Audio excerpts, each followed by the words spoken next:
Hello, the internet. Happy Friday. Can you believe we're back live after last week? I am so excited to be here with you, friends. Hello, I am Ashley Victoria Robinson, your video producer here in the Popverse for each and every single episode of Enter the Popverse that we do.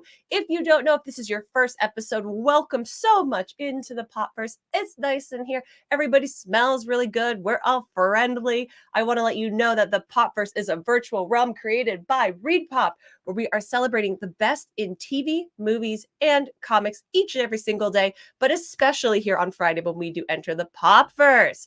If you want to see anything more in-depth stories about stuff that we are covering on the show today, you can always find all the details at thepopverse.com. And while you're over there, why not have the complete Popverse experience and get yourself a membership? It gives you access to a ton of exclusive content, including something I'm going to talk about today. And you never miss anything that we are getting up to here as we are doing our best to celebrate everything in TV, movies, and comics. Last week was Florida SuperCon, which means our next live show is San Diego Comic-Con. Woo! I am not emotionally prepared. We are going to be in San Diego from July 19th to July 23rd. That's right. Team Popverse is getting there on preview night. So please come and join us. If you're going to be there, we want to see you live at San Diego Comic-Con.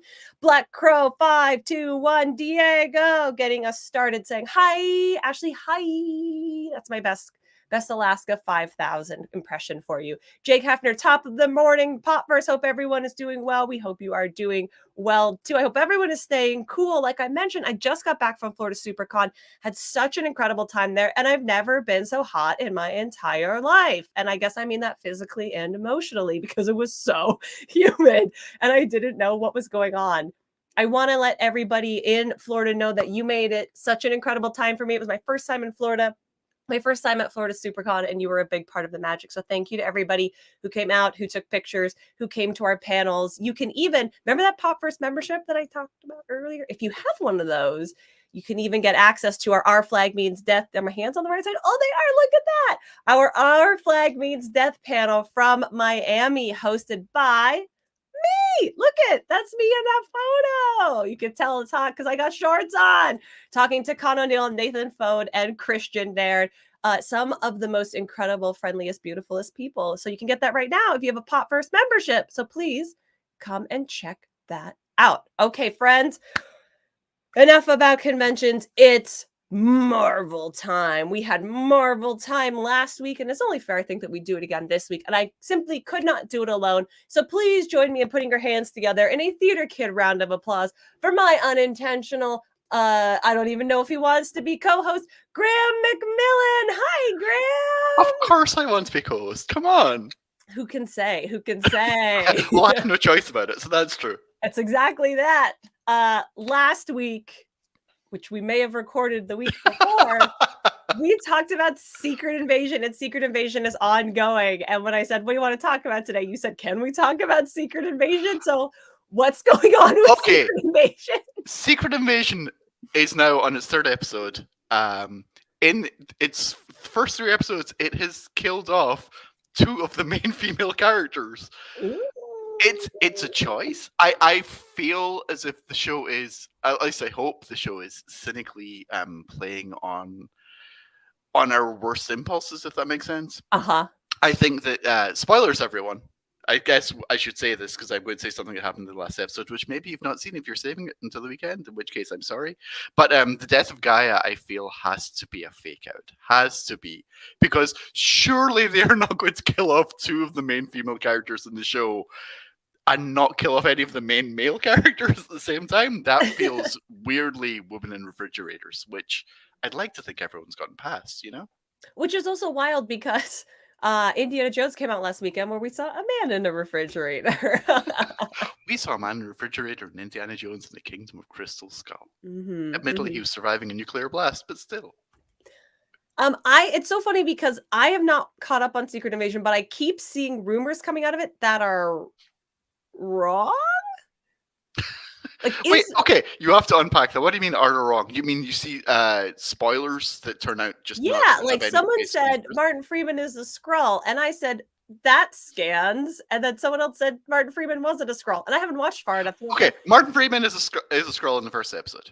Okay. That is the cold open of the first episode, and it's really obvious, if that makes sense. It's one of these weird things where they play it, and you get a sense halfway through the scene of like, well, he's obviously a Skrull, but they wouldn't make him a Skrull. That's too obvious, and they totally do. But that's kind of how Secret Invasion is working. Secret Invasion is this strange show right now where it feels like it's leaning into all of everything you expect, which is either, you know, really smart if the second half of the season is, you know, 100% undercutting everything. Yeah. They lull you into a false sense of security and then like, aha, it's really this. Or it's just strangely bad writing. Do you think, do you think Marvel Studios is clever enough to do something like that? I don't know, because I've been really up and down in Marvel's TV shows, at least. Yeah. And because I think that things like, I think Hawkeye was great. You know, I think Ms. Marvel was really good. I think Moon Knight was really variable, but there was some really interesting stuff in Moon Knight. Mm-hmm. None of that has shown up in Secret Invasion so far. Secret Invasion so far has felt like it's just leading into everything, like all of our worst impulses again, you know? But the entire thing about the show is like, it's a spy show, nothing's what you expect. And it feels really strange that for a show where nothing is what you expect, everything has been what you expect. So I do think the rug's going to be pulled from under us at some point. Because when I think of the history of the Marvel shows, I think maybe the only real surprise, if I want to be really like nasty about it, is nasty. Come on, is WandaVision. Is like the beginning of WandaVision and of it using the television tropes the way that it did, and then how early in the season, and it still was about halfway through the season, that we finally got the all.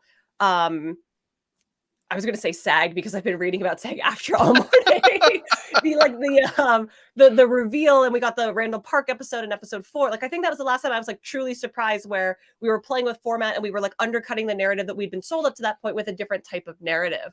And this show feels like it should be 100% that, right? Like all the time, because it's Secret Invasion. Yes, and instead, the one thing I'm really interested in is I think that it's playing with what comic fans are expecting from Secret Invasion, because well, Secret Invasion, the comic, is a very particular story, right? Yeah.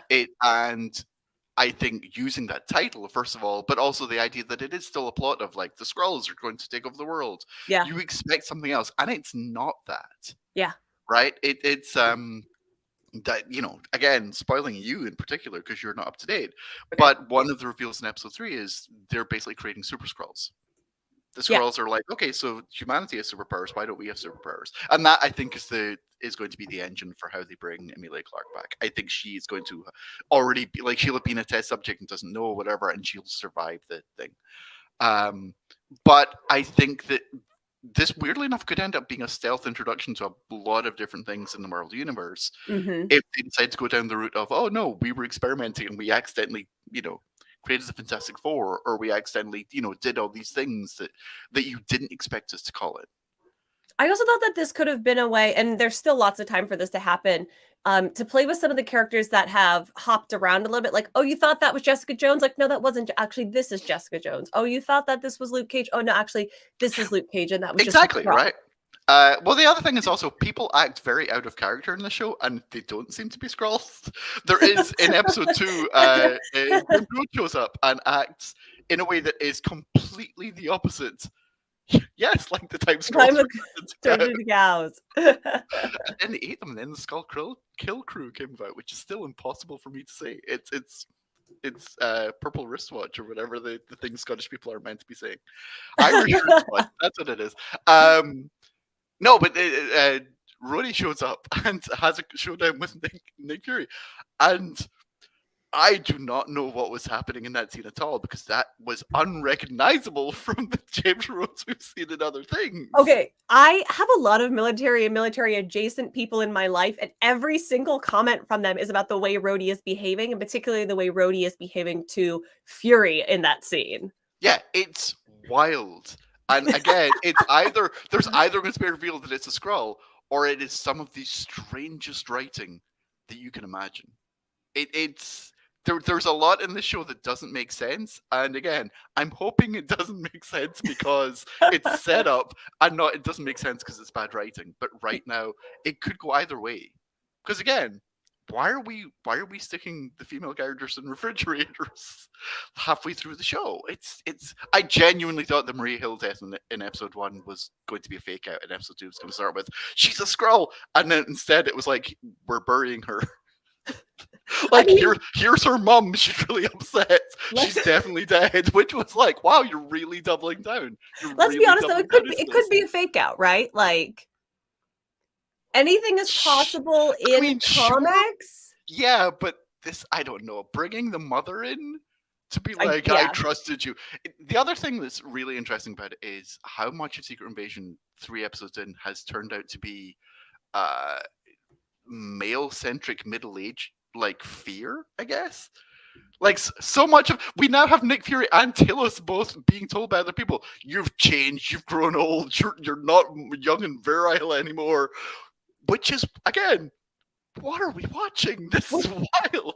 Which is so wild because, one, that's the plot of every James Bond movie post like 1989 is you're very old and you should retire, and like, what are you even doing with your life?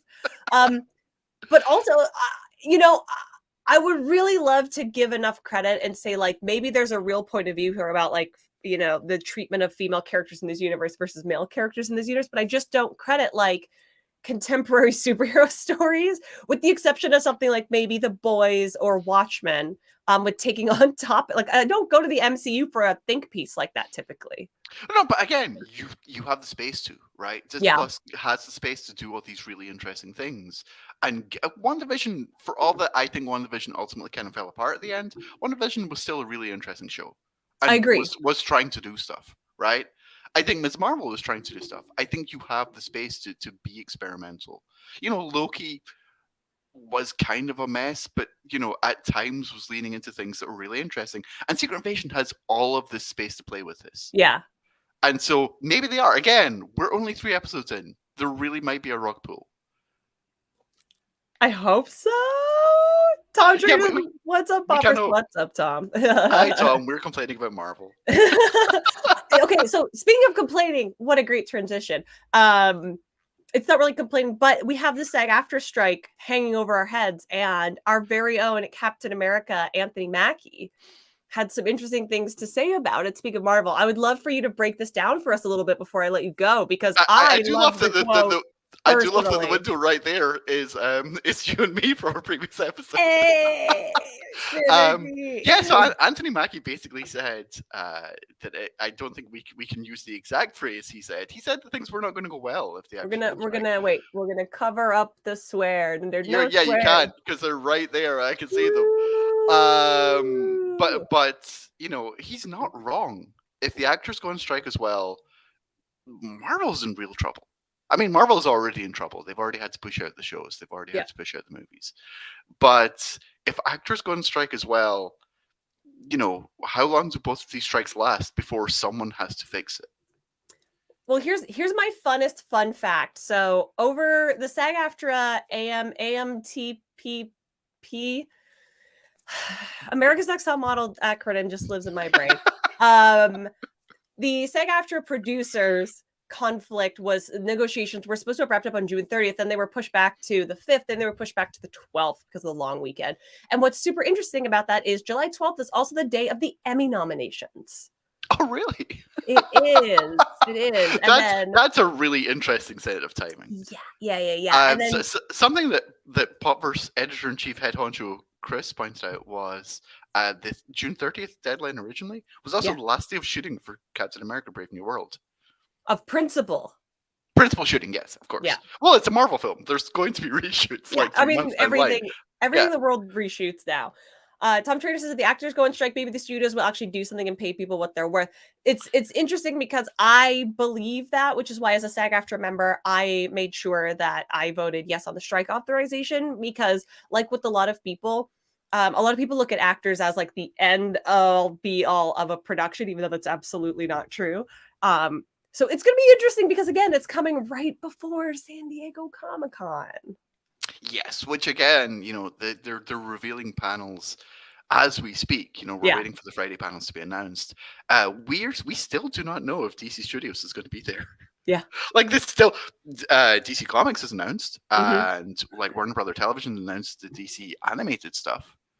we have no idea if DC Studios is going to be there. And I think they might be holding out to find out, like, as long as they can, will we have anyone there to talk about it? Yeah. We have Superman and Lois cast. Like, they are, in theory, primed to show up if they can show up. I put that up too early. Friends trying to prep. Yes, and we also have the Superman, and there's a lot of Superman and Lois Lane cast in that we have season 4 of the show, and the My Adventures with Superman, which debuts today on Mac. Yep. So yeah, exactly. Like, there could be. We will see. We will see what happens in San Diego. We will see what happens. We'll see what happens with the strike. Okay, as a SAG member, do you think there's going to be a strike?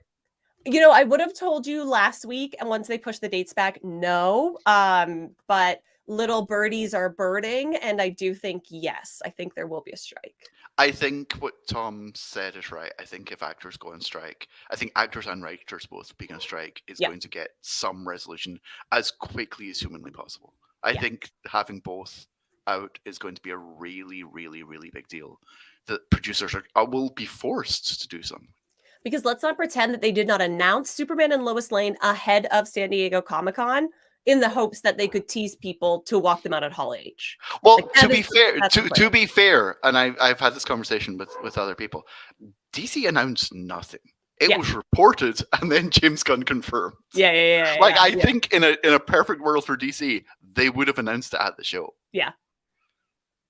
So we'll see. But again, are they going to be able to show up if there is an actor strike? Because if the strike's announced on the 12th or the 13th, I guess it would be when it would start. Depends, because for WGA we knew right away. So it depends. Well, but that's just it. Like, if the contract will end. Yeah. Again, the contract extension will end on the 12th. Yeah. San Diego starts on the 19th. Yeah. No, we're literally going to know by this time next week if actors are striking or not. Yeah. San Diego will be, like, is literally right around the corner at that point. They will have, if they want to get people there for San Diego, they will have 6 days to fix it. Yeah. So we'll see. Yeah, with that uplifting thought, Graham, I'm going to banish you back into the Popverse, and I am going to thank you so much for joining us here today. I guess we'll be back for part 2 of this conversation next week. Next week. Bye. Bye. All right, friends, you saw the tease earlier because I couldn't open the right window, but it's okay. We've announced him for a long time. We have the genius behind Gerald Teeth and so many other incredible Muppets. I want you to see this picture before you see his beautiful face in real life, because they look nothing alike, and it's very hilarious to me that they are essentially of the same heart. Please join me and put your hands together in a theater kid round of applause to welcome David Bizzaro to the show. Hello.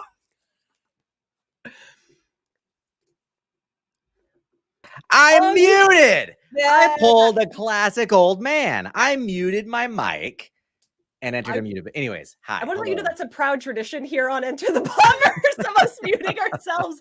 So you're just part of the family now. Oh, good. It feels good to be a part of the family. Thank you. Welcome to the show. How are you today? I'm doing very well. I'm hydrated. My son kept me up all night, but I'm feeling really good. Oh, I love that for you. First of all, can you introduce us to some of the friends behind you in your workshop? Is there someone behind me?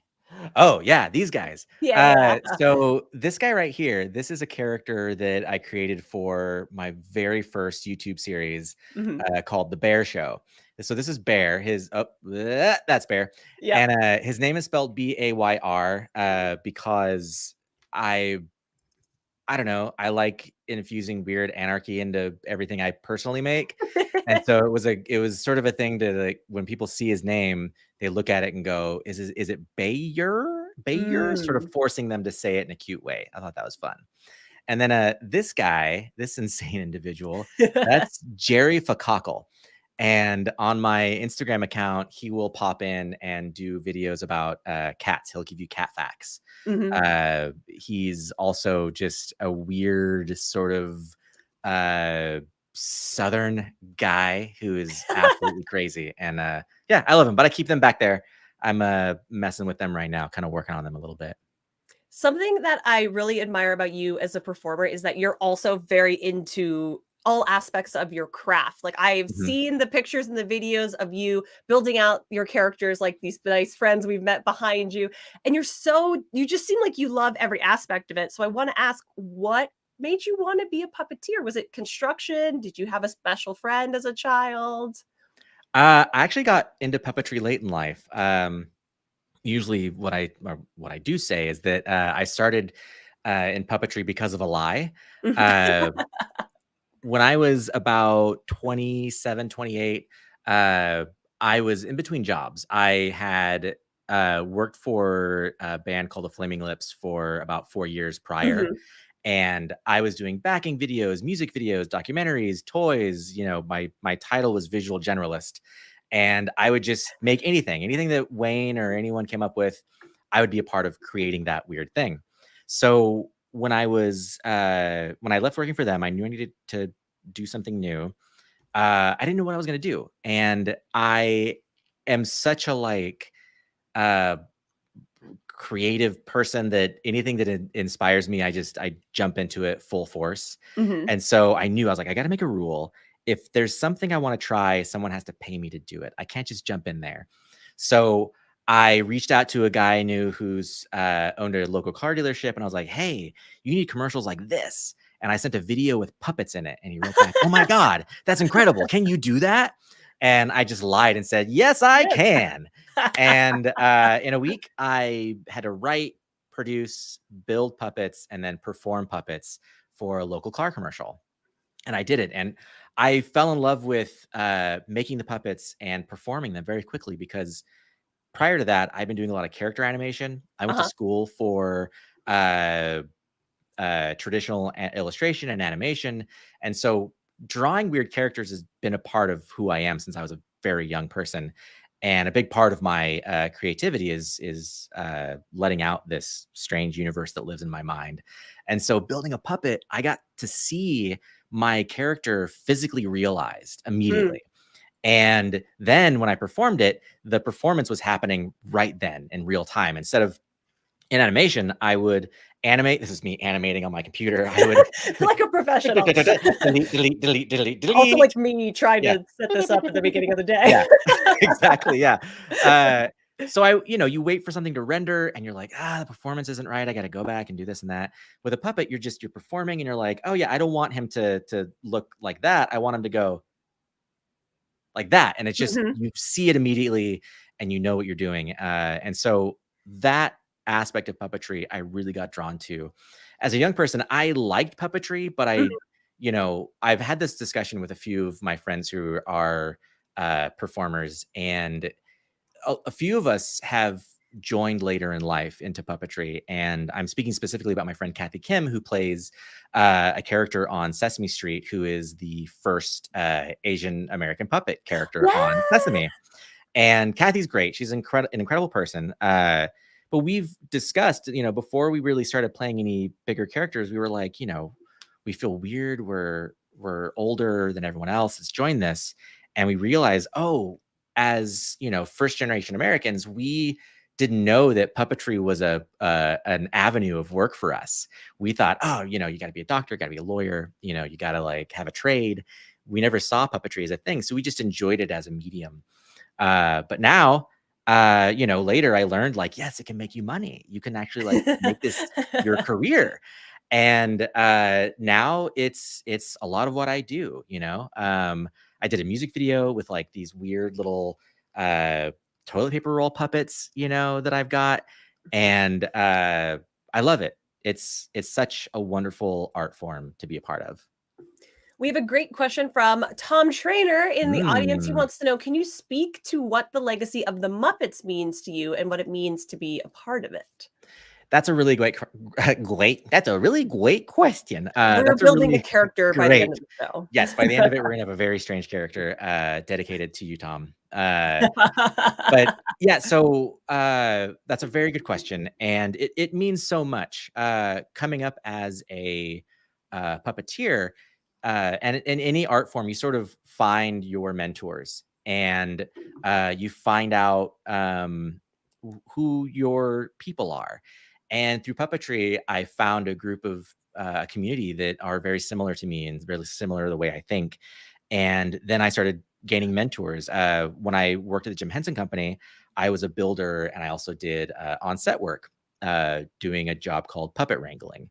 And I got to meet the puppeteers, and I talked to them. I know it's a funny word. It makes you think that like the puppets are alive, and I got like, know, hey, I'm imagining you corral like them. lassoing. Elmo, get over here. Like Cookie, grab him by the nape of their neck like a cat. Like, oh God, Carmen. Geez, oh, Carmen's the performer. Rosita, grab Rosita. But what we do is like hair and makeup basically for puppets. We fix them and we rig props and that sort of thing. But I got to get to know the puppeteers as friends before being a colleague with them. And me and a few of the puppeteers hit it off and started asking them questions, and they began to, mentor me in puppetry. And they, like Leslie Carrera Rudolph, who is a dear friend and been a longtime mentor of mine, she was mentored directly by Jerry Nelson. And you can see her performance style see Jerry Nelson's performance style and choices in what she does. You see how it's influenced her. And that has influenced me. And so it feels, being a part of this Muppet universe and being a Muppet performer now, I feel so much more connected to that history, and I feel really honored. Muppet puppetry is one of the few like original American art forms, Yeah. and to be a part of that, it's I don't know, it's hard to really vocalize. It's Man, I've suddenly, Tom, your questions put me at a loss of words all of a sudden, because I'm feeling it now. I'm feeling all of that. It's an honor, for lack of words, honor and a privilege to be trusted with a character like this. Because a difference with my character is that I'm not taking on a legacy character. I'm not, going in and performing Dr. Teeth. I'm performing his dad. And I don't have to perform this character the way someone else did, like Jim Henson performed a character. I'm coming in and I'm getting the opportunity to put my own spin on this character. So I'm given this other pressure of making sure that I'm, making choices that fit this world. So it's a huge responsibility, but it's also an immense honor. Speaking about Daddy Dr. Teeth specifically, do you bring a lot of your energy and your sensibilities? I mean, obviously not the comb over, but as a Right. father to the character when you were developing him, because you, as you say, you're the originator of this character, but he is part of a legacy. He's part of a Mhm. very sort of recognizable subsection of Muppet fandom. Yeah, I absolutely brought my own experiences to this character. My father-in-law, he is been living all over the South. He's living in West Texas right now, but he lived in Louisiana for a long time and lived in North Carolina. And so he's got a lot of southernness about the way he speaks and the way Uh-huh. that he is, that it I'm really inspired by him. I've been working on impersonating him for years, and I've told him this. I've done him to him, but his sort of like molassesness of speaking I used in the character, but um, also with my choices of the accent, I knew that I couldn't just do a Southern accent, because that's not Yeah. fair to the character. And I took time to learn what's called a Yat accent, which is specific to Northern New Orleans. And I was like, okay, that's really great. But I don't think that this character is just from New Orleans. Maybe he's from somewhere else and moved to New Orleans. Where is that? Ooh. And all that kind of thinking comes from my acting background, which I studied at HB Studio, and a lot of that is very much about, understanding the character, not just as a person, but also within the scene. And I would sit and journal. I've got journal pages about the character, and like when he goes to the Cavity Con, what is he wearing and why is he wearing it? How cold is the room? Okay, it's this temperature. He's wearing thicker socks because he likes it warm. And then to answer your question about being a father, when I was reading through the script, I really connected with this idea that, as what Tina and Gerald want as parents is for Dr. Teeth to just succeed and be happy. Mhm. And since they're sort of seeing the, eagle, the top view of his life, they don't see the micro bits of what he's done and what he's accomplished. They just see this outside, which is he's just playing in a band and wasting his life. Like we want to protect him and make sure he's succeeding and healthy and taken care of. And so the only way we know how to do that is by giving him this company. And I very much feel that when I'm with my son. I think I want him to walk. Like I really want my son to be walking and doing stuff.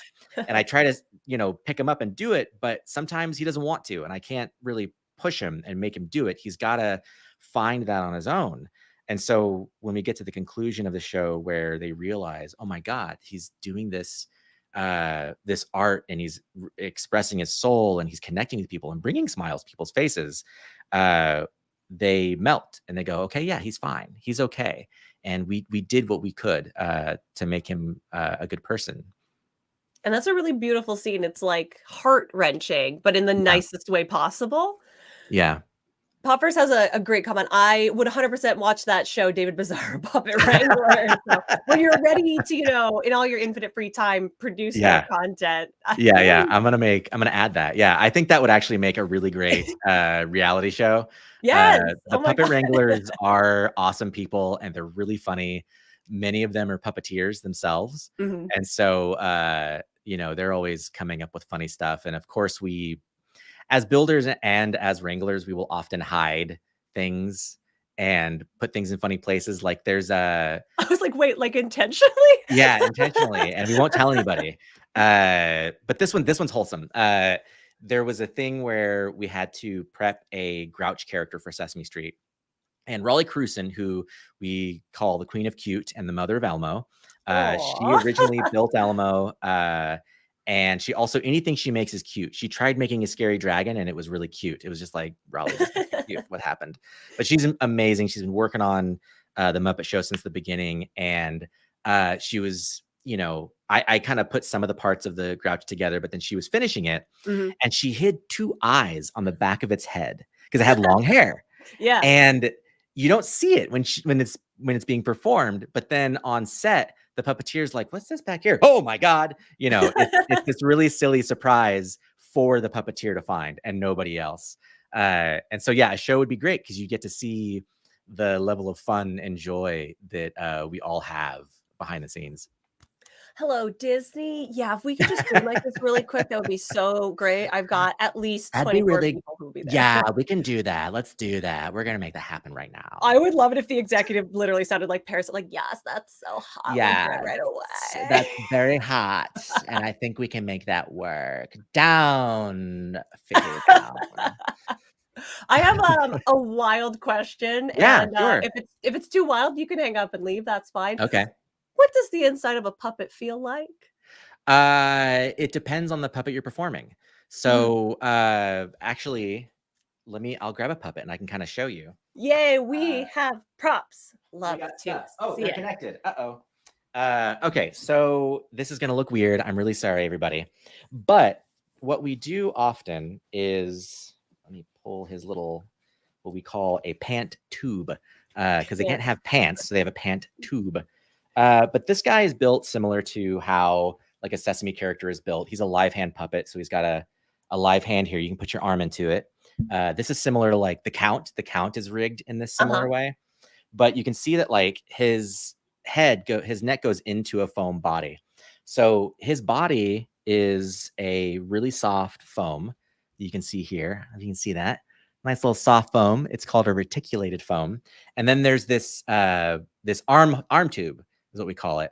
And when you put your arm in, it just feels soft because we put fabric inside and it's soft. Sometimes we'll intentionally use like a soft fabric so it feels good. And then up in the head, there's a thing called a brain, which is a bit of foam that sits on top of your hand to just make it nice and kind of secure. Yeah. And we'll usually line the bottom of it with another really soft fabric, just so that you're cozy. Yeah. But your arm does get very hot. and you sweat a bunch because you're under lights and you've got a big thing of fabric and foam on your arm. And sometimes other people sweat than others. And there are times when you whoa, this is going into uncharted territory. Oh Yes, yeah, it I is. mean, Yeah, it's people true. are here for it. Yeah. Like But asking like, asking the questions, everyone too scared. I want to say that shout out to our editor in chief, Chris Arendt. That was his question, and I was like, I'm gonna ask it. yeah. Like this is where it goes, the wild side of it. When a puppeteer has been sweating in a puppet, and if maybe like you got to take it off and you set it down, you walk away and you come back, you have to put that puppet back on. And the sweat doesn't go away immediately, especially if there's not enough time to like dry it out. And so you put it on and it's just cold and wet on the inside. That's so gross. I'm sorry. Yeah, it's pretty nasty. It's not great. So sometimes we'll get a blow dryer and we'll put it in there and just like try to dry it out as quickly as we can. But sometimes you're just putting on a soggy puppet. Sometimes you gotta suffer. You gotta suffer for your art. You got to, yeah. Okay, so besides the sweating, Jake Hefner Mhm. wants to know what's the biggest challenge performing puppets? I imagine it's trickier than it seems. It's very tricky. Really great. Again, did it again. Great question. Great. God, I can't talk. I'm not going to even say those words anymore. There's a lot of challenges. One of the biggest, I think, is just maintaining your physical health. Because oftentimes, on a very basic level of performing a puppet, like if you've ever gone to a puppetry workshop or watched puppeteers perform, you often see them just holding their arm above their head. Yeah. And that in itself is very difficult. And on top of just holding your arm up at the longest I've held my arm up for my own stuff, like 20 minutes. And for a professional shoot, usually no longer than 5 or 10, like somewhere in there is like the longest you go. Because after a while, all the blood leaves your hand and you start to cramp up and your arm will even start to shake at a certain point because you've got your arm up and you add like somewhere between 2 to 10 pounds, depending on your puppet. Sure. And, Gerald was probably one of the heaviest puppets I performed. And Really? yeah, he's built similarly the same way that Dr. Teeth is built. And, Dr. Teeth, he's not heavy because he's smaller than Gerald. They made Gerald a little bit bigger. Yeah. I don't know why they made the choice, but I think that it's to make him seem more present in the frame as a father figure, to make him a bit bigger. But he was heavy, and puppets that I build, I always intentionally make them super, super duper light, or they're small because I don't want to make a big puppet, but he was super heavy. And I had to every night go home and stretch in the hotel and get on a roller and roll my arm out. And every day I had to make sure I was drinking enough water. Because like I said, you sweat a lot. And on top of it, you're using your vocal cords. Yes. And the other challenge of just the technical side is super difficult. Once you leave that, you then have to be an actor. And yeah, which is bonkers. When you're first learning how to do it, you're like, you start learning how to lip sync, and then you're like, wait, but how do I get emotion over here? Yeah. And it takes time to figure that out. Jim famously would say, like Jim Henson would basically say that, we're actors from the elbow up and nowhere else. And so you try to put all of that intention into your arm. So while you're performing, you're thinking, okay, what is my character feeling in this moment? What am I trying to say? If I've got a choreographed piece of something I have to do, I need to lock that into my muscle memory. Yep. And oh my God, I've been doing this for 6 hours. I'm tired. My arm is sore. My shoulder is sore. I'm covered in sweat. And so it becomes a really big juggling act to find that balance in there. But for me, if I were to pick just one thing that makes it the hardest, I think it is the physical aspect, because once you're done performing, that goes home with you. Yeah. And like I have a physical trainer that I work with before I go to a shoot and afterwards, just to make sure that like I don't injure myself. And I have several injuries that are all work related. Yeah, I was gonna ask. I was like, "How are your rotator cuffs doing?" I have like there's like a muscle that goes from your scapula through your shoulder. Yeah. And it's because of doing that all the time, it's enlarged in the inside. And So there was you're a really point, buff in that specific just muscle. when I get a massage, my first time getting massages, after being a puppeteer for several years, the lady was like, "What are you doing with this arm? What is going on?" Like, I am a puppeteer, let me explain. But I had a thing where I couldn't move my arm up because the muscle in there was just like locked in the socket, and I had to learn how to take care of it. But anyways, very good question. You mentioned that you would come back to the hotel. Where can I ask? Where did Muppets Mayhem shoot?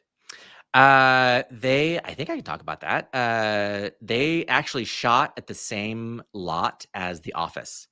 Oh, wild! Yeah, and so when I would go to work every day, I'd walk up and it's like, there's the exterior of The Office. Yeah, There it yeah, is. yeah. And the soundstage we shot in for several, there were two, but one of them was the warehouse where the paper warehouse was. And so we were over there, and my hotel was like right across the street from Universal Studios.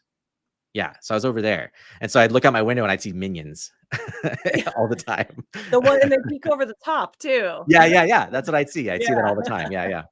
Oh, that's so wild. I love that for The Office and then Muppets Mayhem. That's so fun. Yeah. For anyone watching this who is an aspiring puppeteer, what is your best piece of advice to them? To put in the work and have a lot of patience. It's the same with any art form.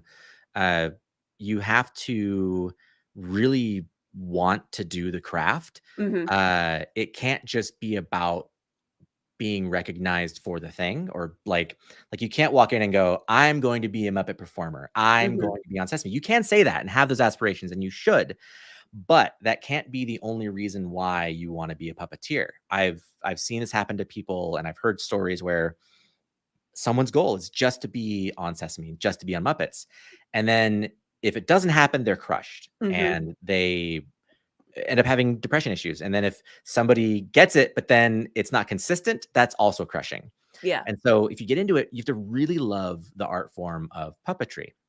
And also, this is huge, don't just focus on your performance, like your puppetry, the technical side of it. Go to acting classes, go to dance classes. Even if you feel that you have stage fright, don't think of it as, I'm going to be acting as my human body. Like, Mhm. I can't do that.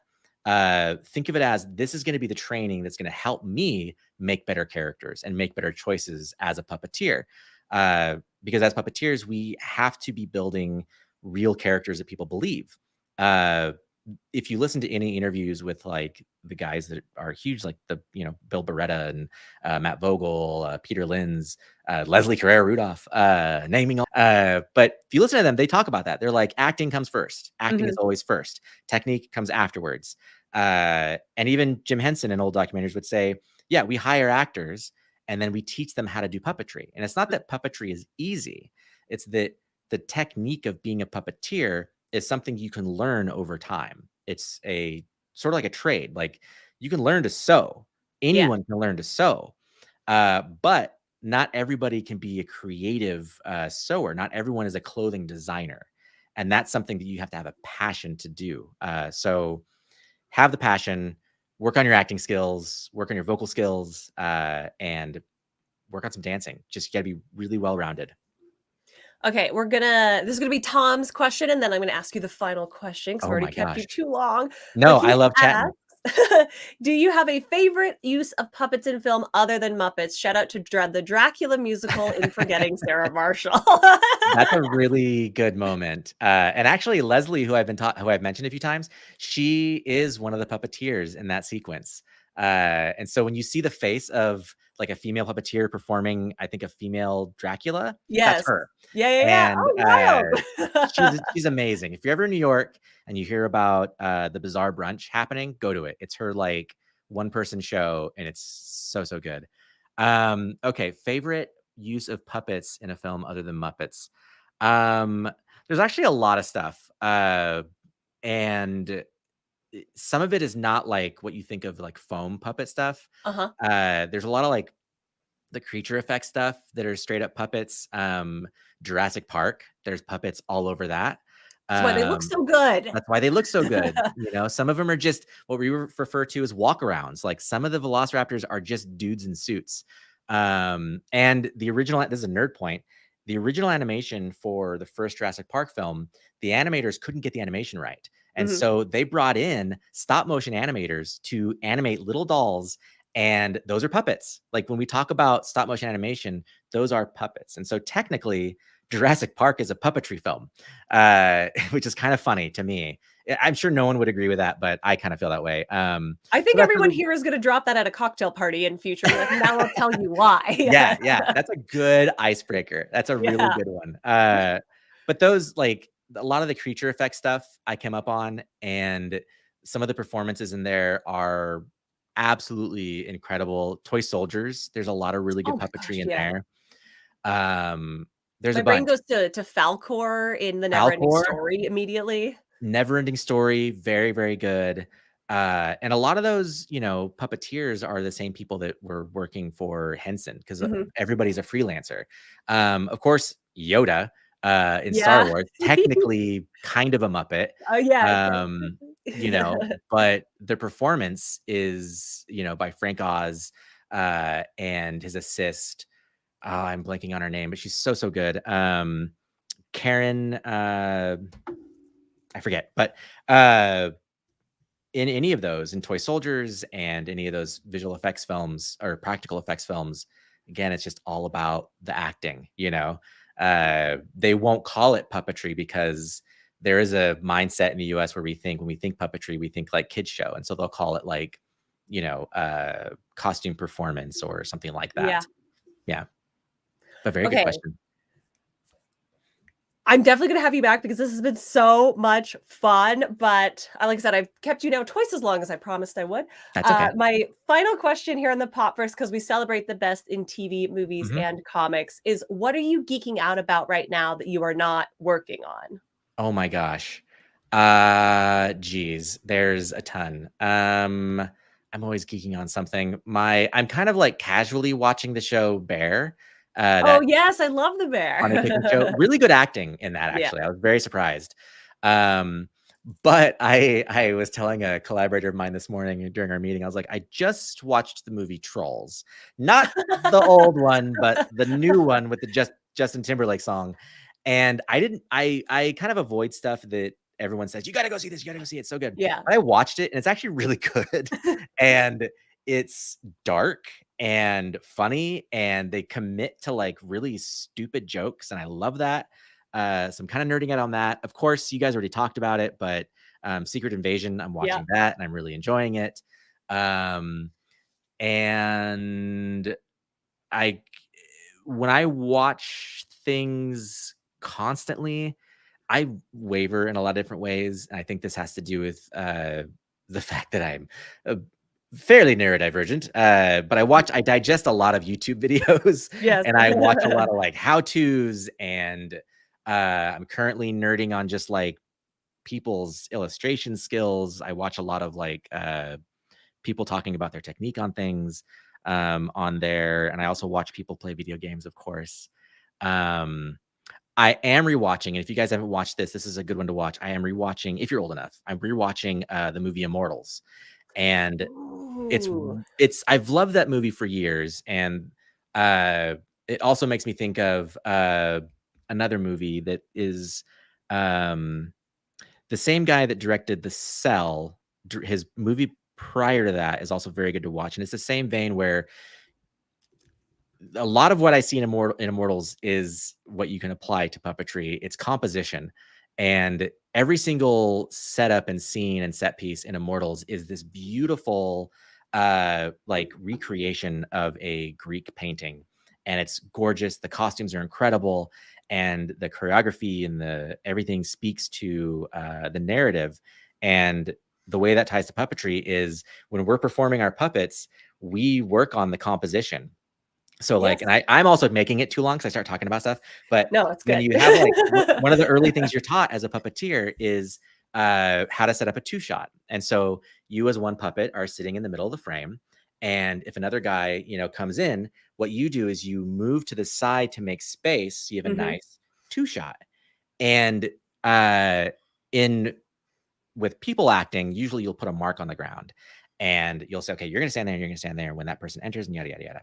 But with puppeteers, we have to be mindful of that. We have to watch the composition. And so watching films like Immortals is good because you go, okay, how would I do that with puppets? How would I work out the composition to be as visually striking as this? So yeah, that's some of the stuff I'm currently nerding on. David, thank you so much for joining us. Thank you for being our first puppeteer, our first Emmy winner, and potentially our first return guest. Thank you so much for joining us today. Yeah, I'd love to come back. This was a lot of fun. And thank you for having me. Alrighty, bye. Bye. Friends, how amazing was that? Seeing the inside of the puppet truly broke my brain. I'm going to be thinking about that and how sweaty it could possibly be for a long, long time. Thank you so much for all of your amazing, incredible, really smart questions. I think we all showed out in a really nice way this week. I want to remind you, of course, that we are continuing the Barbieheimer watch. So if you haven't gone over to our socials at Popverse says on all socials, I want to know who is watching Barbie and who is watching Oppenheimer. Next week, I'm hoping that we can poll some of our fellow Popverse team members so that we can talk about the Barbieheimer debut, because it's the funniest thing that's going on in the entire world right now, in my opinion. I want to remind you, of course, that if you enjoyed any and everything we talked about today, we have so much more in-depth coverage over at thepopverse.com, where you can find in-depth think pieces, videos, short form social media fun videos, everything that we're getting up to is over at thepopverse.com. And if you get yourself a membership, you get access to everything that we're doing there, like the Our Flag Means Death panel from Miami. It is one of the funniest panels that I have had the great pleasure and the great luck to be a part of. So please go over and check that out now and enjoy it. If you want to see me live and in person, I'm going to be at San Diego Comic-Con from July 19th, because we count preview night until the 23rd. So if you're coming to Southern California, please say hello to me or anybody else on Team Popverse that you might see running around in a panic, trying to make sure that we're all equally hydrated and living our best lives. I'm really looking forward to this San Diego Comic-Con, because I think we're going to see a lot of good comic stuff this year. It's going to be amazing. Also, while you're here, why not do what the banner says? Like, subscribe, and click that bell. That way you never miss anything that we're doing here in the Popverse, and you never miss one of these episodes when we go live each and every single Friday. Yes, the entire Popverse team will be at San Diego Comic-Con. Come find us. We want to say hello to you. You're beautiful, sexy people. We're beautiful, sexy people. Let's all be beautiful, sexy people together in San Diego. Why don't we, friends? Once again, I have been Ashley Victoria Robinson, your host and video producer here in the Popverse, a virtual realm created by Reed Popper. We are celebrating all the best in TV, movies, and comics.